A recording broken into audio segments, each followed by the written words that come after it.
discussion on competitive inhibitors, let's revisit Pac-Man and the idea that the active site is where the substrate normally binds. Competitive inhibitors also bind at the active site, and it essentially prevents the substrate from being able to bind to the enzyme. If we take a look at the graphs of the Michaelis-Menten model and Lamme-Rubric plot for competitive inhibitors, we see that there is no change in Vmax and the apparent Km increases. Let's explore why this might be the case with an analogy with the classic game of musical chairs. For our musical chairs analogy, let's say you are the substrate and the chair is the enzyme. It's just you and the chair in your room and you start to play. Once the music stops playing, you sit on the chair and you have won your game of musical chairs. And as long as it's just you and the chair, you will win 100% of the time.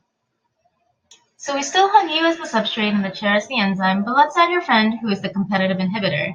The music stops playing, and assuming you and your friend play fair and don't punch each other in the face, now your chances of winning have decreased to 50%. So again, we still have you as the substrate, the chair as the enzyme, and your friend as the competitive inhibitor. But now you've cloned yourself 4 times, so there are 5 of you and 1 of the competitive inhibitor. Clearly, you've increased your chances of winning.